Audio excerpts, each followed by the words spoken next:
दलितों के जाने से अगर भगवान अपवित्र होता है तो आकर स्वयं क्यों नहीं कहते हैं भगवान कि मैं अपवित्र हो गया? क्या वो डरते हैं दलित की चौकी लगाने के लिए? कितने परिवारों में लड़ाई हुई, हमारे लिए तो पैसे लाके दो, माता की चौकी लगानी है, हमें नवरात्रि पूरे व्रत रहने।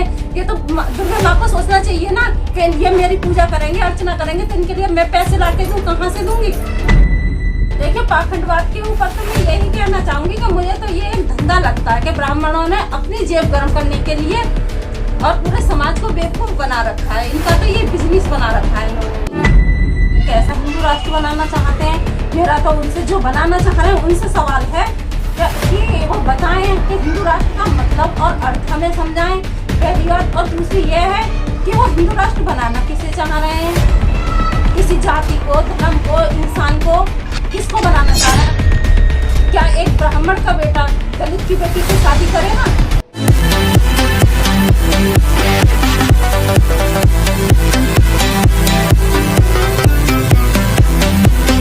मैं हूं ओम प्रकाश और आप देख रहे हैं सत्य समाज न्यूज। मैं आया हूं एक मूल निवासी समाज के घर में, भोजन समाज के घर में, और यहाँ पे आप देखेंगे कि इस परिवार में जो है पाखंडवाद, ब्राह्मणवाद नाम की कोई चीज़ नहीं है। हम इस पूरे परिवार से बात करने की कोशिश करेंगे, इन बच्चियों से भी बात करने की कोशिश करेंगे, इनसे भी बात करने की कोशिश करेंगे और देखते हैं कि इनके अंदर कितना जो है पाखंडवाद का अंत हुआ है। सबसे पहले इनसे जानने की कोशिश करेंगे। क्या नाम है आपका? मेरा नाम ममता है। मैंने AA BEd कर रखा है। मैं पढ़ी लिखी हूँ और मैं समाज में ये चाहती हूँ, जितनी भी हमारी बहनें हैं, मैं किसी की भावनाओं को ठेस पहुँचाना नहीं चाहती, ना अपने विचार थोपना चाह रही किसी भी बहन या भाई पर, अपने पर, कि मेरे विचारों को आप मानिए। मेरा बस ये कहना है कि जो सही है सही को सही मानिए और गलत को गलत मानिए।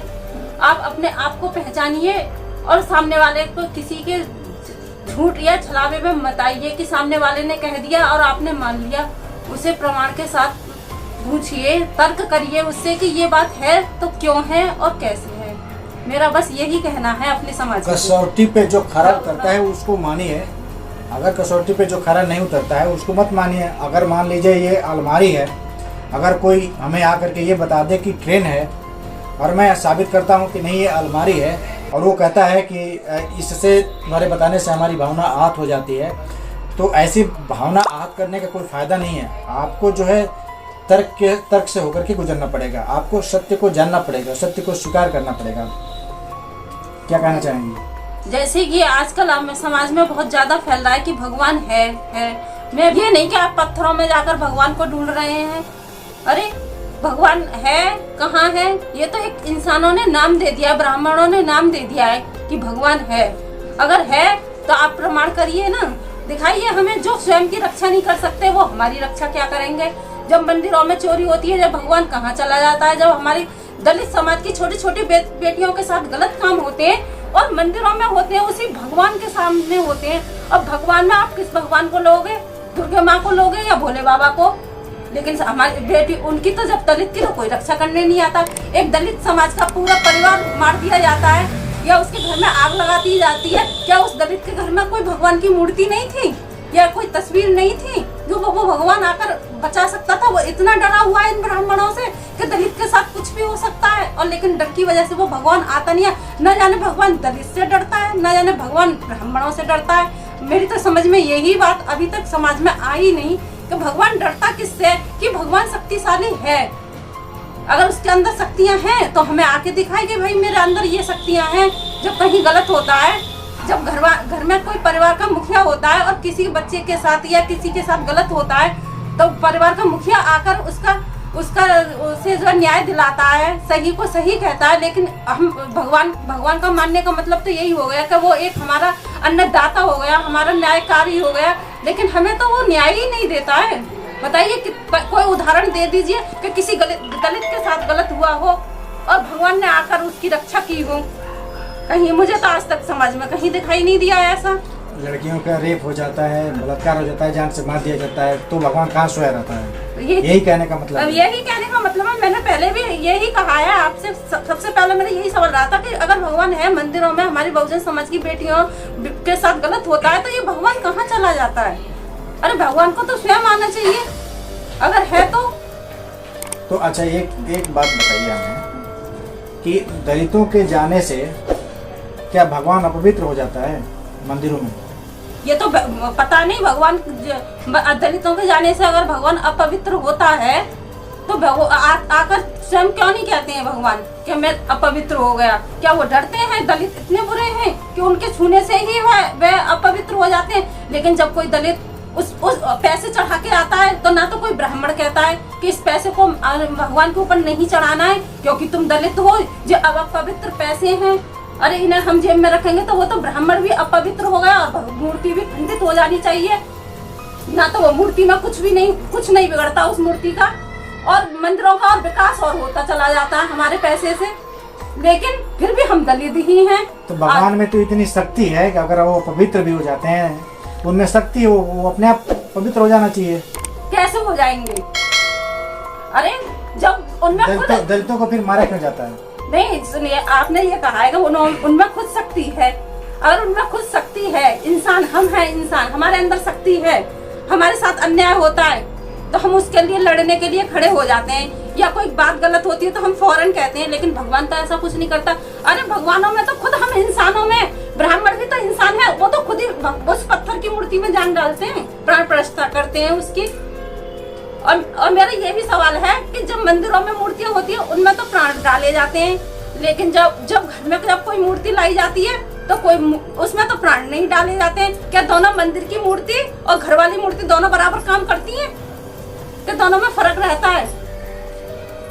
जहाँ प्राण होते हैं, जहाँ मंदिर में प्राण प्रतिष्ठा के द्वारा जहाँ पे पूजा होता है उसमें प्राण प्रतिष्ठा करा दी जाती है और वहाँ पूजा हो जाता है, तो उसमें तो मान लिया जा सकता है एक पल के लिए कि शायद उसमें दुर्गा जी हो सकती हैं। लेकिन जब आप मार्केट से कोई मूर्ति छोटी छोटी लेकर जाके घरों में पूजा किया जाता है तो क्या वो पूजा नहीं है क्या? यही सवाल तो अब इस समय मैं किसी की भावनाओं को नहीं चोट पहुंचाना चाहती। नहीं, ये सवाल किससे करना चाहती हैं आप? मैं अपने समाज से करना चाहती हूँ, अपने बहन भाइयों से करना चाह रही हूँ, आने वाली पीढ़ियों से करना चाह रही हूँ, और ना ही मैं किसी की भावनाओं को चोट पहुंचाना चाह रही हूँ। जिसको जैसा अच्छा लगता हो वैसे करे, लेकिन सही को सही और गलत को गलत समझे। अब नवरात्रि चल रहे हैं, घर में सब माता की चौकी लगा रहे हैं। अब माता रानी ये देख रही है मेरी चौकी लगाने के लिए किसी के पास पैसे हैं या नहीं है। और मैं बहुजन के ही लिए नहीं कह रही, मैं पूरे समाज के लिए कह रही हूँ। घर में मैंने देखा है कि जब घर में त्योहार आते हैं हमारे यहाँ तो घर में खुशियाँ नहीं आती हैं, लड़ाइयाँ होती हैं। क्यों? पैसे को लेके। तो ये जब उन माता भगवान को दिखाई नहीं देता है। अब दुर्गे माता की चौकी लगाने के लिए कितने परिवारों में लड़ाई हुई, हमारे लिए तो पैसे ला के दो, माता की चौकी लगानी है, हमें नवरात्रि पूरे व्रत रहने। ये तो दुर्गे माँ को सोचना चाहिए ना कि ये मेरी पूजा करेंगे, अर्चना करेंगे, तो इनके लिए मैं पैसे ला के दूं, कहाँ से दूंगी? ये चीज तो माँ को सोचना चाहिए ना, वो हमारी माँ है। हम जन्म देने वाली माँ से आज अगर हम ये कहते हैं कि माँ हमें 10 रुपए चाहिए तो हमारी माँ कहीं से भी ला के देगी। ये कैसी माँ है जो हमारे घर में ही लड़ाई करवाती है? और हमारे घर में ही लड़ाई करवाएगी होती है उसके लिए। ना जाने फिर कितनों के कई बार तो ऐसा होता है कि घर में बहुत कलेश हो जाती है और वो कलेश ना जाने कहाँ तक चलती रहती है। तो ऐसी माँ से हमारा क्या फायदा? मैं ये नहीं कह रही कि कोई नवरात्रि नहीं बनाए या माता की चौकी ना रखे आप, लेकिन इस चीज को भी तो समझिए कि आप पखंडवाद, ब्राह्मणवाद तो कुछ बोलेंगे, क्या चीज है? बहुत ये नाम सुनने को मिलता है, पखंडवाद, ब्राह्मणवाद, मनुवाद। देखिए, पाखंडवाद के ऊपर तो मैं यही कहना चाहूंगी कि मुझे तो ये एक धंधा लगता है कि ब्राह्मणों ने अपनी जेब गर्म करने के लिए और पूरे समाज को बेवकूफ बना रखा है। इनका तो ये बिजनेस बना रखा है इन्होंने। अगर कुछ है, ऐसा कुछ है तो ये बताइए। अगर ब्राह्मण ये कहते हैं कि मंदिरों में आइए, तुम्हारी मन की इच्छाएं पूरी होंगी। आजकल मैं समझ रही हूँ कि 75% ये कहानी सबने सुन रखी हो कि एक ब्राह्मण का बेटा मर गया तो उसने उस मूर्ति में जान डाल दी, लेकिन उसके बेटे में तो जान नहीं डाल पाए। अपने में क्यों नहीं डाल पाए? जब तुम पत्थर में डाल सकते हो तो इंसान में भी तो डाल सकते हो। तुम्हारे पास तो इतने मंत्र वेद और तुमने तो इतने शास्त्र पढ़ रखे हैं, सब कुछ कर रखा है, 18 पुराण पढ़ रखे हैं, कि हमने 4 वेद पढ़ रखे हैं, तो अपने बेटे को क्यों नहीं जीवित कर पाए? लेकिन साइंस आज इतनी आगे चल रही है कि आप साइंस में देखिए, नई नई बीमारियों की खोज हो रही है। या किसी का ब्राह्मण ने किसी मरीज को ठीक किया है? किसी बीमारी का इलाज किया है? अब बताइए, हैं? मैं समाज से ये सवाल करना चाहूंगी, बताइए, आप देखिए, सही और सही को सही कहिए और गलत को गलत। मेरा यही है, मेरा किसी से कोई ये नहीं है कि मैं किसी धर्म से घृणा करती हूँ, किसी जाति से घृणा करती हूँ, मैं किसी इंसान से, मैं किसी से नहीं। मेरा मकसद तो केवल यही है, आप अपने आप को पहचानिए। हम पृथ्वी पर किस लिए आए हैं, हमारा जन्म किस लिए हुआ है? इसलिए नहीं हुआ कि हमसे किसी ने कह दिया और हमने मान लिया। अरे उसका तर्क करिए, उसे देखिए कि कहाँ तक सही है, क्या गलत है। ऐसा नहीं है कि एक कहने लगा कि चलो जी शेर आ गया तो उसी के पीछे सब भागने लगे। अरे उसे देखिए, आया ये नहीं आया, हमारा इससे क्या लाभ होगा, क्या फायदा होना है, क्या नुकसान होना है, ये भी तो देखिए आप। कि बस समाज ने कह दिया और हमने मान लिया। एक सवाल जाते जाते मैं आपसे पूछना चाहता हूँ। आजकल बहुत चर्चा में आ रहा है भारत को हिंदू राष्ट्र बनाने का। ये हिंदू राष्ट्र क्या है, ये कैसा हिंदू राष्ट्र बनाना चाहते हैं? अब ये तो यही लोग बता सकते हैं जो बनाना चाह रहे हैं कि कैसा हिंदू राष्ट्र बनाना चाहते हैं। मेरा तो उनसे, जो बनाना चाह रहे हैं उनसे सवाल है कि वो बताएं कि हिंदू राष्ट्र का मतलब और अर्थ हमें समझाएं, पहली बात। और दूसरी ये है कि वो हिंदू राष्ट्र बनाना किसे चाह रहे हैं, किसी जाति को, धर्म को, इंसान को, किसको बनाना चाह रहे हैं? अगर वो जाति तो सभी को एक समानता का समान लाएं, सभी को एक जगह बिठाएं और रोटी बेटी का संबंध बनाएं आपस में। क्या एक ब्राह्मण का बेटा दलित की बेटी से शादी करेगा? बताइए। तो ये है मेरा कहना इसमें। तो मतलब ये कि कुछ लोग ये कह रहे हैं कि सब लोग समान होंगे, मतलब सभी जो लोग हैं, चाहे राजपूत हो, ब्राह्मण हो, वैश्य हो, शूद्र हो, सभी जो है एक समान होंगे हिंदू राष्ट्र में। सभी एक, तो फिर जातियां हटा दी जाएंगी क्या? सभी को ब्राह्मण ही बना दिया जाएगा कि राजपूत बना दिया जाएगा?